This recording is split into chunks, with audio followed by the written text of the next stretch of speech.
Police department. Do you have your license on you? It's suspended. Okay. Why are you driving then? I just got out of the mental hospital. Okay. And because I had a breakdown. All right. So I'm so nervous. Don't worry. Just relax. It's not the end of the world. I know. What's your name? Arguements. I have my paperwork up here.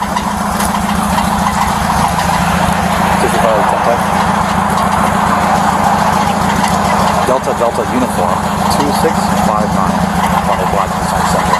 Just give me a second, all right? Just give me a second. Okay, just give me 1 second, all right?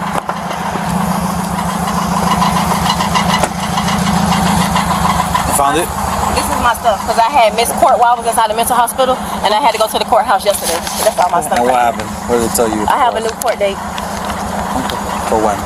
On the 8th. On the 8th? Yes. I'm going to park. Trust me. I'm going Why are you driving? My kid's dad kidnapped my kids and stuff. I'm just so depressed, and my kids is all I know. My kids is all I know. So where are you coming from right now? I was just coming from a friend's house. Where at? Down the street. Where at down the street? I don't know the address. I just know where she stayed. The little condos over here. The brown looking apartments. Right here south? On the south side? Down here straight. Drive. I normally don't even drive. I promise you. Where you live? You live down in Riviera? Yes. And you came to see a friend? We all supposed to be going to see my niece tonight. Then this evening, when the sun go down, it starts at 6. The parade. Well, listen, just hop on out. You're not under arrest, okay? But just hop on out. Just come back here. You got nothing on you, right? No. No guns, nothing like that? No, I told you, I'm scared of guns. This female officer here is going to search you real quick. Make sure you got no guns on you, nothing like that, okay? Scared of guns.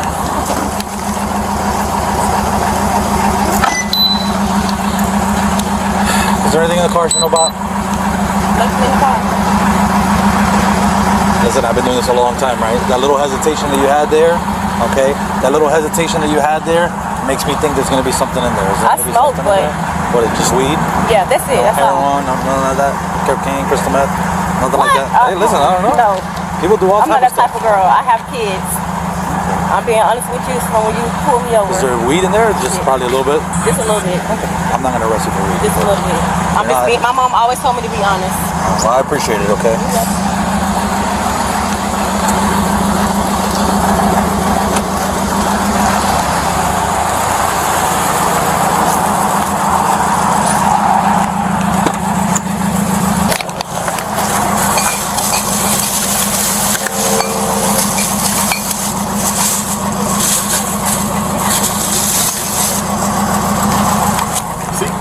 Of course not. Hey, vibrator. Just pull it in the back. Jump the car. That works better. That on your head. Yeah, that's a big bottle too. That knocked me straight out. That bottle hits me, you know me over there. Car is like this, so it's so long. Nah, they're big. Yes, sir. It's good with them.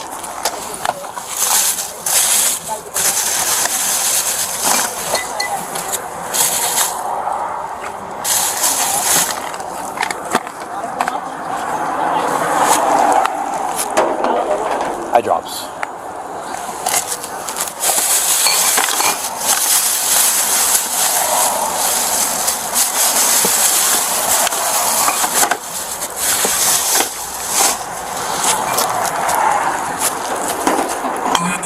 Go ahead.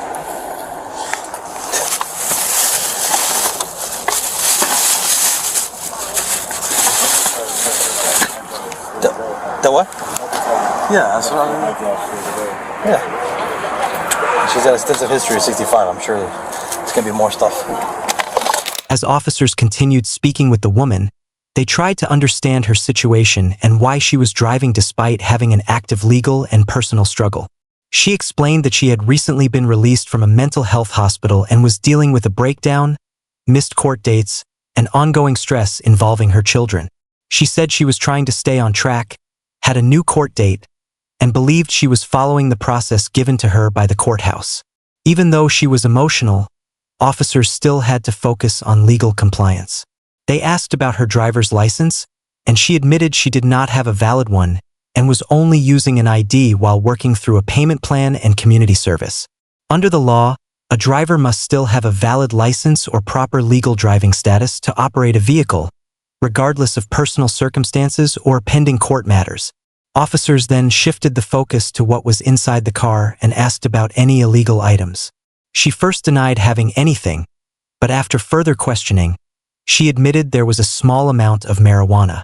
At this point, officers made it clear that honesty would be important in how the situation was handled, but any illegal substances could still lead to criminal consequences. As the investigation continued, officers also began looking into items inside the vehicle, including bottles and gift cards, which raised suspicion of possible theft or fraud activity. They started checking with nearby stores to verify whether the items had been reported missing or stolen. Listen, where'd you steal the bottles from? Huh? Where'd you steal the bottles from? I had those. Listen, honesty, best policy. What happened to what your mom said? Okay? Well, exactly. You think it's our first rodeo? Come on. I do this every day. Where'd you take it? Publix?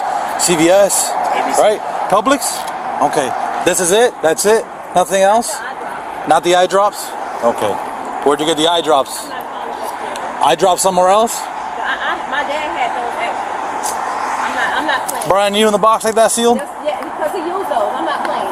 You gotta also understand too that I'm saying, but you also gotta understand that we work a lot of retail theft crimes and the eye drops and those wines. Yeah. That's what they're stealing right now. No, I didn't steal those eye drops. Just saying. He used those in another time. Where the prices are? Quick, come on. Walk up to the door. I'm tired. The officer shifts the focus from detention to confirming the details of the alleged theft and how the investigation is being handled. The suspect is being questioned about where the stolen items came from, and the officer presses her to be honest about the source of the bottles and related goods. She initially gives uncertain answers, claiming she either doesn't know or that the items came from different places, including a public store and possibly CVS. The officer challenges these explanations, pointing out that multiple bottles and related items appear to be stolen merchandise. He explains that in cases like this, officers don't immediately assume intent, but instead verify with the store before final charges are finalized. Legally, this part of the stop highlights shoplifting and retail theft investigation procedures. The officer is establishing probable cause by matching recovered items with store reports and confirming whether the business wants to press charges. This is important because in many jurisdictions, theft cases from retail stores can be charged based on employee confirmation and loss prevention verification, even if the suspect disputes intent. The suspect continues to deny full responsibility and suggests some items may not have been stolen, but the officer makes it clear that inconsistencies in her statements, combined with recovered merchandise, are strengthening the case. The scene shows how officers build a theft case step by step, through confession attempts, evidence matching, and coordination with the store, before moving forward with formal charges. Can you head over to the public cigar and score shops? This female has several bottles of liquor. Just find out they want to prosecute. I got a confession on the side.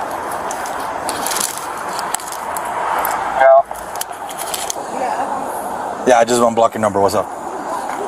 No, just kidding. I'm just kidding. I'm just kidding. 5 bottles of their Bel Air, their blue Bel Air. Yeah. Right before my traffic stop, probably 10 minutes before my traffic stop. And then black female camel shirt.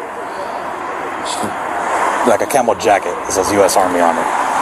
Yeah, very noticeable. The black female. The Publix. Yeah, the Publix. I guess, yeah. I'm gonna send you a picture of the bottles. And then just make sure you follow it all the way back, because she's got a bunch of empty gift cards and stuff, so maybe she's doing that gift card thing where they leave it at the, you know what I'm saying? They replace the gift cards and stuff. So just let me know. Perfect. And you... Okay, listen. Okay, I want you to be honest with me. Who's this guy right here? That's my boyfriend's brother. Okay. Who's this person? My friend Erica. Okay. Who's this guy? I don't even know who that is. Okay. No, I'm being honest. I don't know who that is. Okay. I'm sure you don't know who he is. Okay, but you use this identity. I never used that card before. No? No. You didn't use this for anything? Never. To apply for any credit cards? Never. Anything like No. that? Okay. Never. And what's up with this other credit card that has his name on it? Never use anything. Right, that's I brand new. promise. That's just applied for. It still has a sticker on Never it. use anything. I promise. I'm not lying. Who used this then? The situation shifts from questioning about the suspected stolen items into a more structured investigation involving confirmation from the store and coordination between officers. The suspect is still being held while officers try to verify exactly what happened at the retail location and whether the business wants to press charges for the missing bottles and related merchandise. During this time, the officer communicates with another unit and prepares to contact the public store to confirm the theft. He explains that they need the store's confirmation before fully finalizing the case, which is a standard procedure in retail theft investigations. The officer describes how they will send a description of the suspect and the items so store employees or loss prevention can verify whether the goods were taken without payment. The suspect continues to be questioned about additional items, including gift cards and other materials found in her possession. The officer raises concern that this may not be a simple shoplifting case but could potentially involve a larger pattern, such as fraudulent return activity or misuse of gift cards, depending on what the store confirms. However, at this stage, nothing is officially proven beyond the initial probable cause. I don't believe you on this one. Honestly, I don't believe you on this one. I promise. I believe that you... Now, explain to me all the gift cards, okay? Are you... There's two options here that you're doing with the gift cards, okay? One is you're stealing merchandise, and then you're turning it in with somebody, and you're trading it for gift cards, okay? Which is probably what you're doing. But are you putting gift cards at Publix, CVS, No. on the rack that are scanned already and in your possession? You understand what I'm telling you? No, say that again. So you're getting the gift cards, right? And you're taking off the stickers and you're putting them on other gift card packages at Publix, CVS, No. stuff like that to defraud. So that when other people pay for the stuff, you get the gift cards, right? Because you got like 300-400 gift cards in there, right, that have been used. Some of them are old. So them gift cards are old. I just don't, you see how junky my car is. I just don't clean the car out. I'm being honest. You got a lot of them in your purse.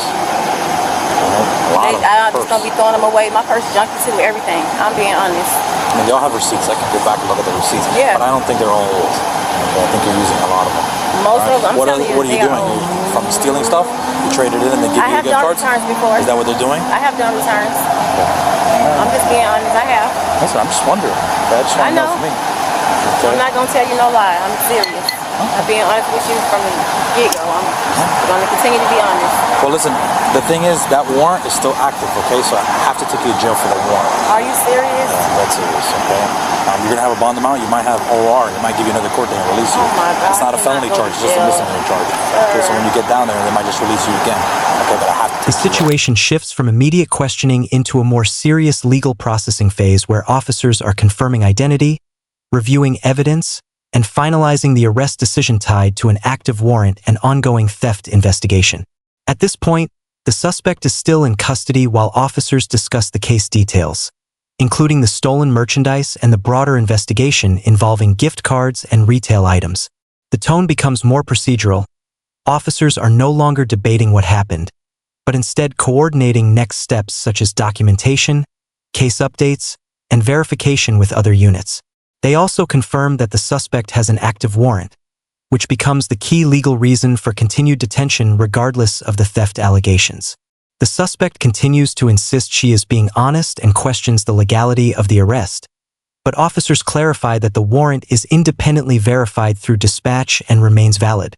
Under Florida law, once a warrant is confirmed, officers are legally required to take the person into custody, even if there are disputes about the original situation. This separates the warrant arrest from the retail theft investigation, meaning she is being held on multiple legal grounds.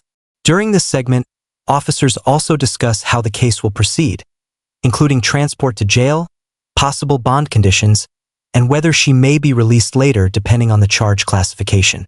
The situation is framed as a mix of misdemeanor-level offenses and warrant enforcement, rather than a single isolated incident.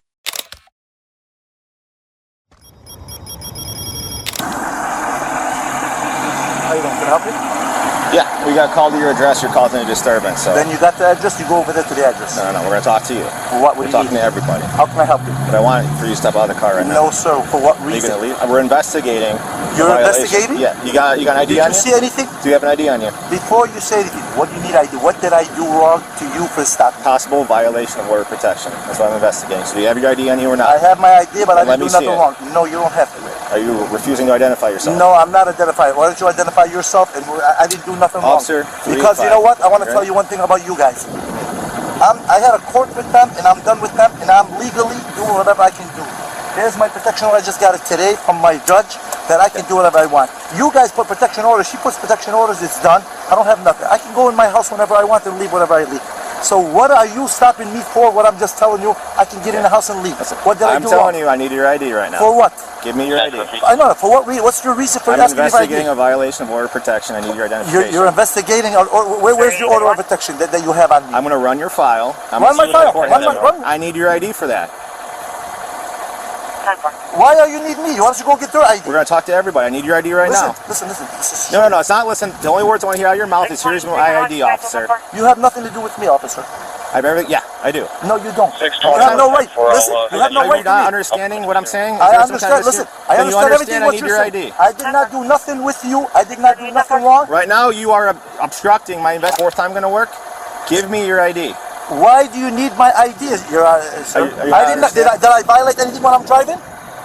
I can talk. I want to talk to your sergeant, then. Dude, we need your ID to confirm all this. Dude, okay? I need a sergeant. I don't want to talk to you guys. Listen, you know what? No, listen to me. Twice. Listen to me. I'm listening to you. Last time, listen. Can you stop talking? Yes. Okay. Go ahead. August 2022. Okay. I was there. I injured my hand dealing with your dumbass. I was out of work for 8 months because of you. I need your ID right now. What did I do? need your ID. No, wait. Step out of the car right now. Before you say that. Step out of the car right now. I would not step for no reason. Step out of the car. Step out of the car. I didn't do nothing. I'm unbuckling your belt. Step out of the car. Don't do that. You do that. Step out of the car. I'm not playing the game. You're violating my rights. Step out of the car. Now, put your camera on. You're violating my rights. Step out of the car. Okay. Why are you stepping on my car? Step out of the car because I'm telling you to. Hey, you're hurting me. Step back here. Don't hurt. Okay. Do you have any weapons out? Don't point in my face. I'm not pointing. Don't hurt me. You're hurting me, and I didn't do nothing. I'm going to put you in handcuffs right now. You are being detained. Why? For obstruction right now. I didn't do nothing. You put me out of it. Right, because you've been told 4 times. This is how it goes when you refuse to listen to the police. For what? About what? You have no right. Stop talking. Stop talking. We asked for your ID, didn't we? No, you didn't. We've asked 4 times. You did not. We asked 4 times. Okay, what are you doing? I asked you 4 times for your ID. Exactly. You refused to give Where's it to your me. ID? For what? For what? What's the reason? My investigation. We're done. We're done. I've told you enough times. Police are still on the scene in Oaklawn, Illinois, trying to investigate a possible violation of an order of protection. The man inside the car becomes increasingly aggressive and refuses to cooperate with officers. He repeatedly argues that he has done nothing wrong and claims he is legally allowed to go in and out of the house. Officers tell him they are conducting an investigation and ask him multiple times to provide his ID, but he refuses and challenges their authority. The situation escalates as the man starts raising his voice, accusing police of harassment and saying they have no right to stop him. Officers warn him that refusing to identify himself is obstructing the investigation. Despite several warnings, he continues to argue and refuses to step out of the vehicle. Officers then move in, telling him he is being detained for obstruction. As they try to remove him from the car, he resists verbally and physically, insisting he did nothing wrong and demanding a supervisor. The encounter quickly turns tense as officers take control of the situation to proceed with the arrest. I was not telling the Jews nothing. You just told me that I had a fight with you. You said you got hurt from me. Yes. You said that. Yes, I did. Well, because I did get hurt. Well, you never because you were slamming your head off the backseat of a squad car last time you were arrested. Never did nothing wrong with you. Yes, I never did nothing wrong. You're the ones. You guys are stopping me for no reason. So this is why we're. Can I talk? This is why the position we were in, Ryan. Because I don't want to get hurt again. No, you're Makes wrong. sense? No, it doesn't. Makes sense? No, not at all. Makes perfect sense. Because I'm not even near you. I'm in my car. You can right, you've been told to come out of the car. No, I'm not told. For what reason? You have no right to tell me that. No, you have no right. Shut up. Yes, I do. Shut up too? Yes. Who are you to tell me to shut up? It's okay. Officer Lupa. That's who. Okay. That's fine. You want to stand by here? I'm going to go over there and see what we got. Exactly. At least right now, let's keep him in the tree for now. And do me a favor, I need my phone. And I want to speak to the sergeant. I don't want to speak to you guys. I want to speak to the sergeant. Because you guys want to play games. You guys want to do things wrong, and that's wrong. Then you can stop talking, right? No, why? Stop talking. You're holding me. You want to talk to a sergeant? Okay. I'm not a sergeant. Don't talk to me. Huh? Okay, then take that cuffs off. They're not coming off right now. Why? You're detained. You hurt that officer right there 2 years ago. I never. Very irate. By the way, you didn't give me ID when I asked you 4 times. And I asked you for what? And I asked you what's the reason why you ID. You have no right. You have no right. I'm not going to sit here and argue with you on the side. You have no right to ask me for I gave you ample chances to cooperate, and you chose not to. Listen, I'm going to prayer, and I walked in my house, and I'm going to prayer. There's nothing that happened. I don't know why you're calling me, and you're telling me you're under arrest, you're this and that, and you're detained. The situation continues to escalate in Oaklawn, Illinois, as officers explain why the man is being detained. They tell him he was refusing repeated lawful commands, especially the request to provide identification during an active investigation. The man strongly denies everything, insisting he did nothing wrong and that police have no authority to detain him. He argues that he was simply at his house and that the officers are violating his rights. Officers respond that they had already given him multiple chances to comply, but he refused each time. Tension increases when officers begin placing him in handcuffs for obstruction. He resists verbally, claiming he is being treated unfairly and that he has been targeted before. Officers explain that his actions, especially refusing ID and refusing to step out of the vehicle, legally justify detention. As he is secured, he continues protesting, saying he is being arrested without reason. Officers maintain control of the scene and proceed with the arrest process while explaining that noncompliance led directly to the escalation. In his house caused a scene? You disturbed someone enough to where they called 911. Simple as that. Listen. When you always say you disturb somebody, call 911. You say, what did he do? I'm in my house. How is it disturbing? What'd you do in the house? You just walked in the house and said hi? I just walked in the house and said, yes, hi. Everything is done. We're divorced. And everything is done, and the papers are done. It was cordial. There's no shouting, nothing. You just walked in and said, "Hi, good morning." No, you know what? And you left. Is that what happened? Yes. And guess what? And it's not. And my lawyer just forwarded it for me on my email. Wait, no. And I want to tell her, yes, we're done. All we got to do is left. One more thing is left. Just to let you know, I'm good doing left. The house is my mother's. She's gonna put kick her out. That's all. I came to tell her. Thanks for the divorce. You want a divorce? You got it. We're done. And she didn't get shit out of it, so good luck. Okay. No, I told her there's only thing left. Nothing crazy happened. No. Then why are you? You know why? You broke that officer's hand with your head. You're still saying that, and it never happened. And it never happened. Look at it. By the way, he's a liar. You want to know why he's a liar? Because he never went to court. Why didn't he go to court? Because you want to know why? They locked. Why don't you just tell me? Why don't you just tell me? Why don't you just tell me why did you guys lock me up that day? That's what you really want to pay attention. You know, when you're a human being, pay attention why you're locking a person up for no reason. You know what? That makes, I know, for no reason, but that's why people hate you guys. That's why people start hating you guys. That's why because they look at you, you're not doing your job right. You just say, oh, he said he hit him. He hit him. Oh, did he hit him? Yeah, okay, let's lock him up. You know what? You're just doing anything you want to do, and you don't think people don't get mad at that? Do people forget about what you guys do? Now you know why the law, everybody's against the police? Because what they do, instead of doing things right, they say, wait a minute. If the guy, you don't see nothing on him, let him walk away. Better off for you, because you're going to put him in jail. He's going to get worse with you, or he's going to be bad with you, or he's not going to like you, or he's going to divorce you. Why escalate the situation? Why escalate the situation when you can make it better? You guys can make it better in the streets, because you're here to serve and protect. Serve and protect. That's right. I don't see you guys protect. I see you guys we're protecting that house right now from you. I'm sorry, you're not protecting nobody. We're protecting them from you. If you were protecting a house, you're not following the guy that's walking away, not the guy that's coming in. I'm not. If you're protecting them, you see me attacked, I'm moving away. So I'm just letting you know. When people move away, you're supposed to say, well, the guy's moving away. He's not attacking. So pay attention what you're doing, with your jobs. You guys got to pay attention more of your job, of what you're doing in life. Because that's why the people all in the streets say, the police. Why? Because of what they do.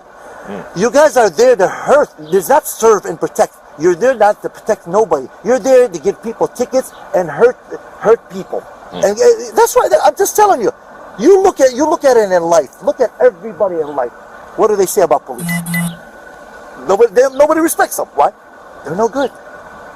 police supposed to be better than what they are. I'm just telling you. Listen, I'm not a kid. I'm old. I'm 55. I'm 50. I'm just telling you. I'm 55 years old. I know about life more than you do. Okay, I've been around. But for you to tell, that's why I told you. You have no right to stop me. You don't. I'm out of the house.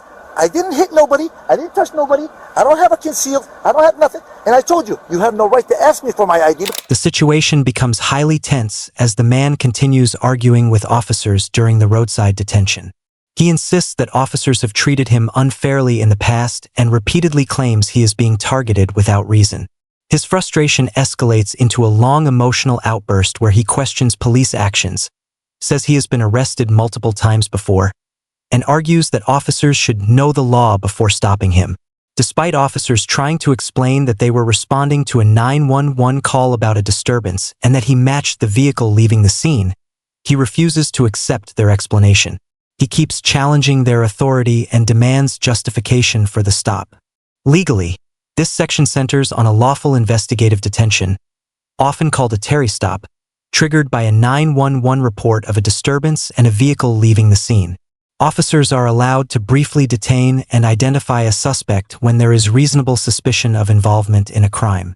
His repeated refusal to provide ID and his verbal resistance escalates the situation into potential obstruction. While speech alone is protected, refusing lawful commands during an active investigation can contribute to an obstruction charge, especially when it delays confirmation of identity and investigation of the reported incident. And listen, So you broke his hand. No, I didn't break his hand. That's a No, fact. that's what you and him are saying. By the way, why didn't he go to court for it? Because he's in the hospital. He's in the hospital? I just don't get the point. How can he say I hurt him?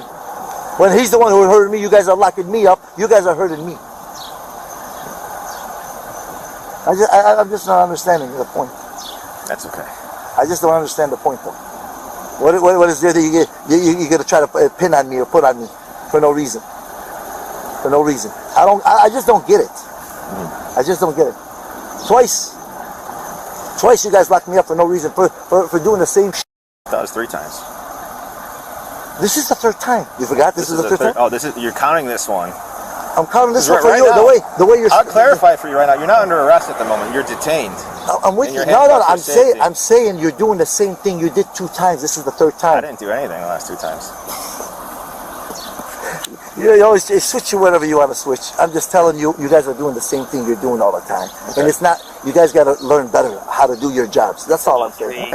And he wants to be ignorant to say he hurt his head and bullshit. Then that means, you know what? He shouldn't be on a force if he doesn't know how to deal with people. Yeah, it's going to be 20, Okay? 30, 'Cause first of all, 0, he 33. said I hurt him by me hurting myself. You heard what he said, by the way. The situation continues to escalate during the roadside detention. The man insists he has done nothing wrong and repeatedly denies any involvement in violence or damage, while officers maintain that they are still investigating a disturbance and possible violations related to the protection order.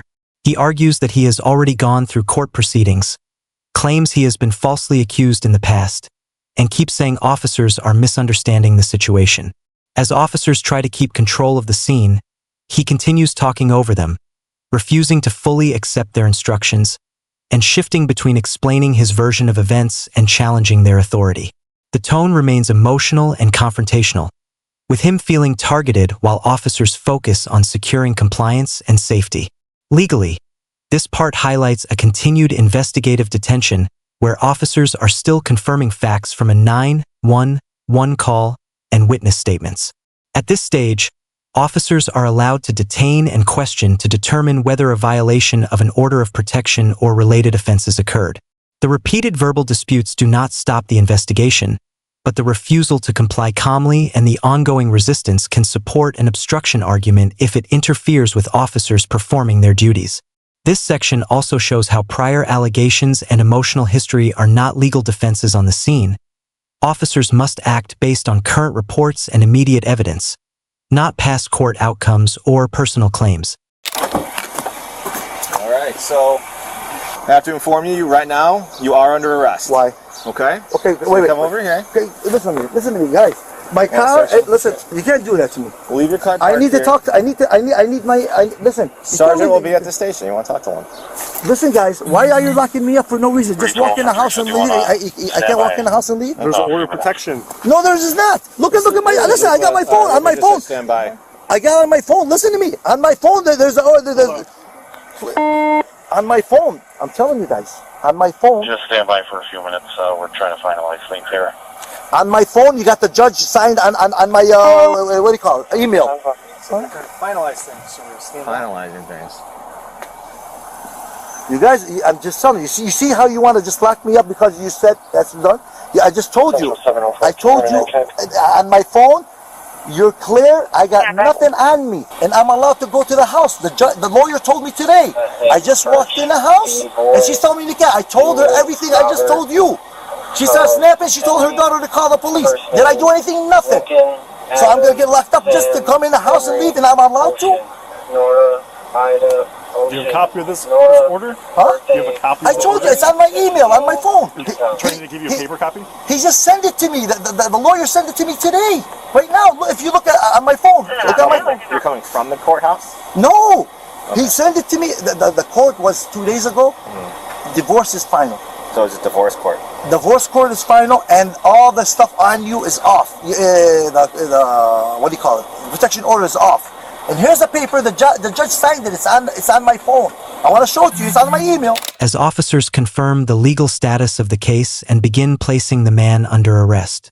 He continues insisting that he did nothing wrong and claims he was legally allowed to be inside the home due to a finalized divorce and court documents he says he received on his phone. Despite his explanations, officers inform him that they have verified the order of protection status and that he is still being taken into custody based on the complaint and confirmed violation. As officers move to detain him, he becomes more emotional and desperate, repeatedly asking why he is being arrested and trying to show proof on his phone that he believes clears him. Officers proceed with handcuffing and securing him, while also making sure he does not bring any weapons or contraband into custody. Legally, this segment reflects the transition from investigative detention to a formal arrest. Once officers confirm the active complaint and supporting statements from the protected party, they have probable cause to arrest for violating an order of protection and related obstruction. At this stage, officers are required to ensure scene safety, search for weapons, and secure the suspect before transport. The suspect's claims about divorce status or court updates, even if he believes they are valid, do not override the active verification of the protection order at the time of arrest. His resistance or refusal to comply can also support an additional obstruction charge depending on jurisdictional standards. I'm investigating something. I need your ID to start. And if you sit there and you start being, no, you're not getting this now. Now you're making her mobility. Because she's saying. Because she's pissing me off. Twice locked me up, and I went to court, and it took me 2 years to finish everything. And guess what? I'm even clear from anything for protection order, and it never happened. On top of it, the judge signed that it never. I can even hear a conceal and all that. That's what I'm trying to tell you. Did you read it? I did. I'm telling you. That's why I walked in today, and I haven't been in the house in 2 years.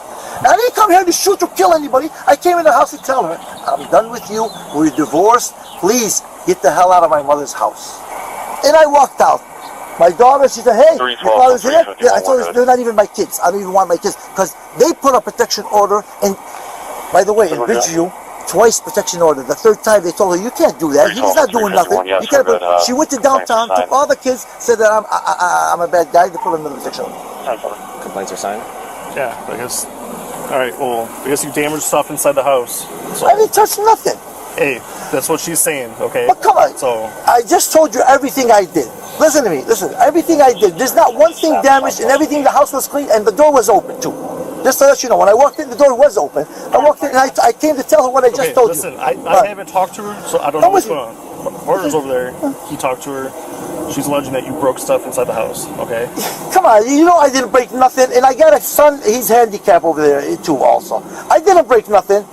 I didn't touch nothing. By the way, oh yeah, I got everything recorded. By the way, when I walked in, I walked out. Everything is recorded. Okay, well it's on the phone. That's good for your defense then, okay, right? It's on the phone, but I'm just saying, but okay. If I didn't touch nobody and do anything, why would you tell me? I didn't touch nothing, and nothing is broken. The man continues to strongly protest his arrest while officers begin explaining the basis of their actions. He insists that he did nothing wrong, claims the situation is being misunderstood, and repeatedly says he was legally allowed to be at the property due to a finalized court decision. He becomes increasingly frustrated, arguing that he is being arrested unfairly for simply entering and leaving a home he believes he has legal rights to. Officers, however, point out that the complainant has signed a formal complaint alleging that he damaged property inside the residence, which establishes probable cause for arrest regardless of his explanation at the scene. Legally, this section reflects the completion of a probable cause arrest based on two main factors: alleged violation of an order of protection and a signed complaint for criminal damage to property. Once a victim provides a sworn complaint and officers observe sufficient grounds, they are authorized to proceed with custody even if the suspect disputes the allegations. At this stage, the suspect's statements are preserved but do not prevent arrest. Instead, they become part of the evidence for later court review. His continued denial and emotional protest do not negate probable cause, and officers are required to proceed with booking and transport once the arrest decision is made.